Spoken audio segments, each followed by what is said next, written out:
Today's story comes from a woman we'll call Caroline, an army captain, a single mother.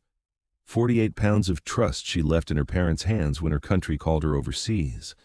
What she came home to was a hospital room, a weather report, and a granddaughter who hadn't spoken in 3 days. Her parents thought they could rewrite the story before she got home. They forgot one thing about their daughter. She was trained to remember every detail. This is what happened. My name is Caroline Whitaker. I'm 32 years old. I'm a captain in the United States Army, communications officer, 11 years in. 6 months ago, I was deployed to Qatar for a 7-month assignment. I left my 8-year-old daughter Hannah with my parents in Kentucky. 3 months later, I had to come home and destroy them with paperwork. Pauses. You have to understand something about my family. My father, Bernard, was a high school football coach for 31 years, the kind of man who wins championships and loses daughters. He never forgave me for joining the army instead of marrying the dentist's son. He never forgave me for getting pregnant. He never forgave me for keeping the baby. My mother, Diane, doesn't speak much around him. She used to, when I was little. Then she learned not to. And then there's my older sister, Vanessa. Married, 2 kids, lives 20 minutes from my parents. Her son Mason is 10. He's the golden child. Mason can do no wrong. Hannah can do no right.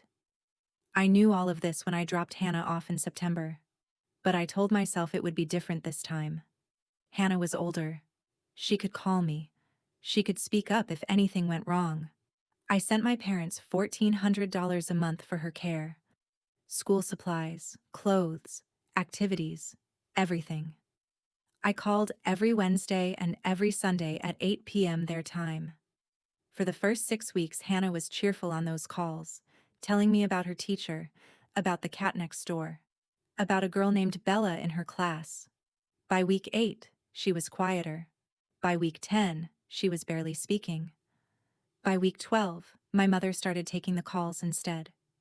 Hannah's in the bath, sweetheart. She'll call you tomorrow. Hannah's already asleep. She had a long day. Hannah's at Vanessa's house. She's playing with Mason. Sighs.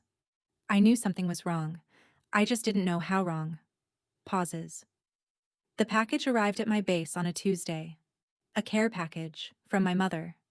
Cookies, a knitted scarf, school photos of Hannah, and one folded piece of construction paper at the bottom. A drawing. Hannah had drawn her family. On the left side of the paper, she'd drawn 4 people holding hands and smiling. My parents. Vanessa. Mason. Bright colors. Yellow sun above them. On the right side, alone, in the corner, she'd drawn one small figure. No smile, no sun. Standing on what looked like a dirt patch. Underneath that small figure, in her careful 8-year-old handwriting, she'd written, me. And above all of it, in the same handwriting, my family. Pauses. I sat in my barracks and stared at that drawing for an hour. I didn't cry. I didn't call my mother. I didn't call Hannah. I opened my green field notebook, the one I use for operations logs, and I wrote one line at the top. Day 1. Then I started taking notes. Pauses. The next morning, I went to my commanding officer. I requested a hardship reassignment. I provided the drawing. I also did something I'd never done in 11 years of service. I started recording every phone call home, every Wednesday, every Sunday, 8 p.m. their time. I have all of them. Time-stamped, backed up to a secured personal cloud. I have the call where my mother said, Hannah, your mother doesn't want to talk to you tonight. She's too busy. I have the call where my father said, in the background, she made her choice when she left. I have the call where Mason laughed and shouted, Hannah, Grandpa says you're a leech. And I have the silence after that. Hannah's silence. Pauses. I logged every drawing Hannah sent me in the next 8 weeks.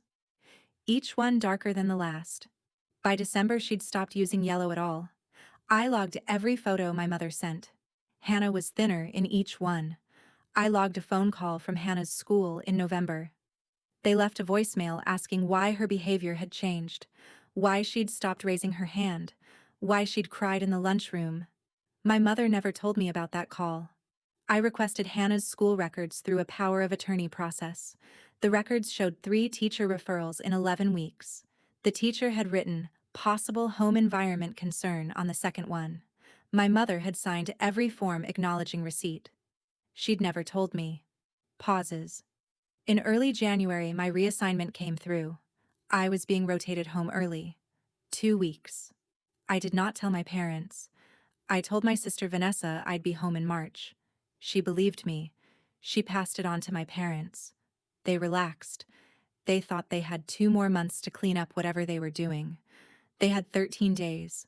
I landed in Louisville at 2:14 a.m. on a Thursday. I did not go to my parents' house. I checked into a hotel near the airport. I had a meeting at 9 a.m. with a JAG attorney named Captain Alvarez. I'd contacted her from Qatar 3 weeks earlier. Captain Alvarez had reviewed everything: the recordings, the drawings, the school records, the financial transfers, the teacher's notes. She said, "Captain Whitaker, you have a case, but I need you to do nothing for 48 hours. Let me prepare the paperwork. Don't contact your parents. Don't contact your daughter." I agreed. I went back to the hotel. I waited. It was the longest day of my life. Pauses. That night at 9:17 p.m. my phone rang. Unknown number. Local area code. I answered. "Is this Caroline Whitaker?" "Yes." "Ma'am, this is Officer Green with the Bowling Green Police Department. We've located a child carrying military identification with your name listed as the parent. She's at St. Vincent's Medical Center. We need you here immediately." I do not remember driving. Pauses. What happened that night, I only learned in pieces over the following week. Some of it from Hannah, some of it from a neighbor named Norma Pemberton, some of it from the police report. This is what happened. That afternoon, my sister Vanessa had dropped Mason off at my parents' house. He was supposed to spend the weekend. At some point during dinner, my mother's pearl necklace, the one from her own mother, went missing from her bedroom dresser. My father searched every room. He searched my daughter's bag last. The necklace was inside Hannah's school backpack. Mason was sitting on the couch watching cartoons. He looked at his grandfather. He pointed at my daughter. He said, "I saw her take it." Hannah said she didn't. She begged. She cried. She said, "I didn't, Grandpa, I promise." Bernard didn't investigate. He didn't check the security camera on the front porch. He didn't ask Mason any follow-up questions. He grabbed my 8-year-old daughter by the arm. He opened the front door. There was a severe thunderstorm warning that night. The temperature had dropped 14 degrees in 2 hours. Rain coming down sideways. Lightning every 90 seconds. He looked at my daughter. Pajamas, bare feet. He said, "Get out of my house. I don't need a thieving granddaughter." He pushed her onto the porch. He locked the door. Pauses. Hannah stood on that porch for somewhere between 4 and 6 minutes. She knocked. She rang the bell. She cried. No one opened the door. She walked. 5 blocks. Pajamas, bare feet, 48 pounds. She found a storm drain on the corner of Elm and Briarwood. She climbed in. She stayed there for almost 4 hours. A neighbor named Norma Pemberton, 76 years old, walking her dachshund despite the storm, heard her crying. Mrs. Pemberton called 911 at 1:08 a.m. The paramedics found Hannah hypothermic, semi-conscious, with mild frostbite on 3 toes. In her front pajama pocket, soaked through but still legible, was the laminated military dependent ID card I had clipped there before I deployed. That ID is the only reason I got that phone call. Pauses. I walked into St. Vincent's at 11:42 p.m. My parents were already there, standing in the hallway outside Hannah's room, talking loudly. Bernard was telling a nurse it was all a misunderstanding. Diane was crying, the performative kind. Vanessa had arrived and was on the phone with someone. When my mother saw me, she froze. She said, "Caroline, honey, there's been a terrible mix-up." My father said, "She wandered off. We didn't know." I didn't say anything. I walked past them. I went into my daughter's room. She was very small in that bed. They had her on warming blankets. Her lips were still pale. She opened her eyes when I sat down. She said, "Mommy, I didn't take it. I promise I didn't." I said, "I know, baby. I know." That was the only thing I said in that hospital for the next 6 hours. Pauses. The next morning, my JAG attorney, Captain Alvarez, met me at the hospital with an investigator from Child Protective Services. Her name was Brennan. I gave Brennan the green notebook. She read every page in front of me. She made one phone call. Within 4 days, my parents lost all custodial visitation. Emergency order. Investigator Brennan filed a child endangerment report with the Bowling Green Police Department, supported by the 911 audio and the medical records. The pearl necklace was tested for fingerprints. Mason's prints were on it. He admitted, 3 days later, that he'd put it in Hannah's bag as a prank. My father was charged with criminal child endangerment. He pleaded down to a misdemeanor and is on probation for 2 years. My mother was not charged, but is named in the CPS file. The court order. My parents may see my daughter for 2 hours every other Sunday in a supervised visitation center with a licensed social worker P. So what was Caroline's story really about?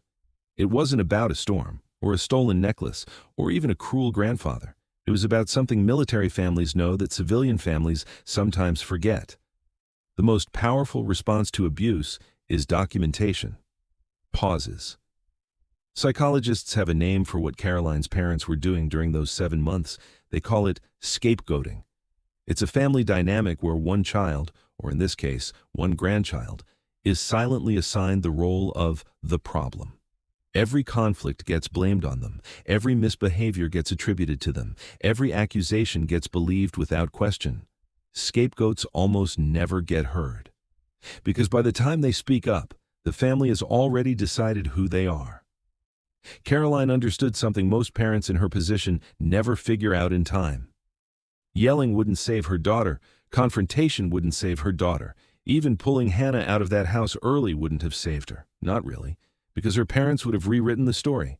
They would have told everyone Caroline was unstable, vindictive, a bad mother. So Caroline did the one thing that takes a kind of patience most of us don't have. She let the truth build its own case. Pauses.